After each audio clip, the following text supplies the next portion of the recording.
Happy Christmas, everyone. Thank you for taking the time to read this newsletter and to watch this video blog. And also a big thank you to everybody who sent me encouraging messages after the first video blog last month. Thank you. And I have some great news to share this month in relation to Ukraine, where the Alliance World Fellowship is working hand in hand with Alliance Missions to help churches there. And I was invited back in June to speak at a pastors' conference there to encourage the churches there to mobilize together, to organize and to create their own national church association. And they did it 2 weeks ago. They all came together and they voted to create their own national Alliance Church Association and also to apply officially to become members of the Alliance World Fellowship, or worldwide Alliance family. And I would just ask you to pray for our churches there.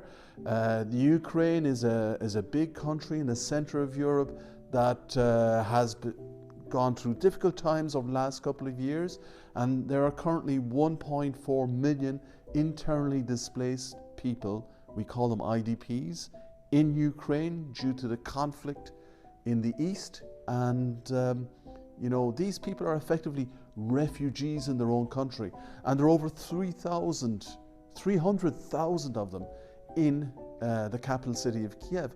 And our churches play a key role in helping these people, meeting their physical needs, walking alongside them. So I would just invite you to pray for our churches in Ukraine.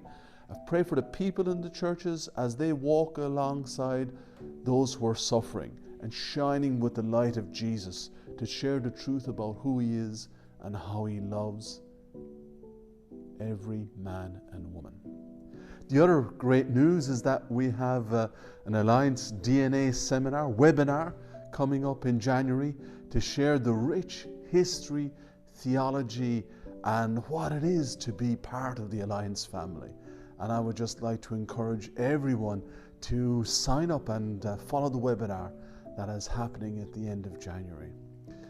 And also great news is the AWF Emerald region is running a training cohort, a School of Ministry training cohort starting at the end of January with the support of the Alliance Centre for Leadership Development.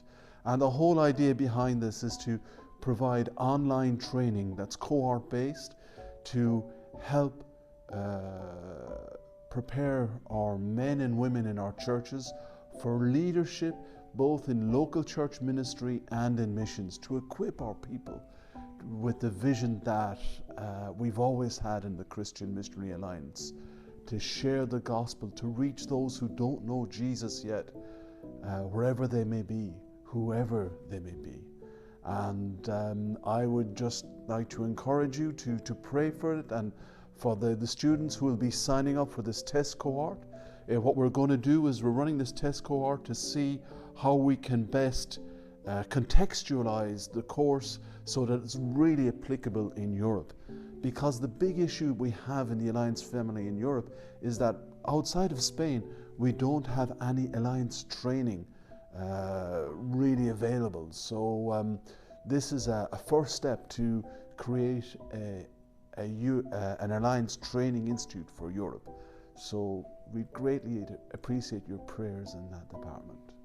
And the other great news for 2022 is that we're going to have our first Emerald Conference in 3 years in May in Jordan.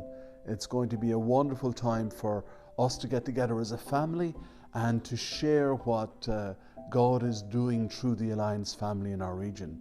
There'll be more information coming out about this in the new year, so I would encourage you to sign up and come and join us and share what God is doing in our family. And the last thing I want to talk about is I shared last month about the Alliance Church in La Palma, where the volcano had been erupting, and this week the volcano has finally stopped erupting after 88 days. But there are over 7,000 displaced people, over 1,000 homes have been destroyed, and had a huge impact on the community there and our local church. The Alliance Church there is only 5 kilometers, 3 miles from the volcano, and has been greatly affected.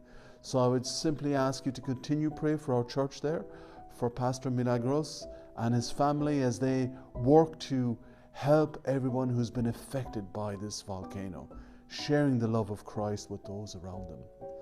And finally, I'd just like to wish you all a very wonderful, blessed Christmas this year with your families. And may the joy and peace of our Lord Jesus Christ be with you during this time of year. God bless, and may God keep you safe.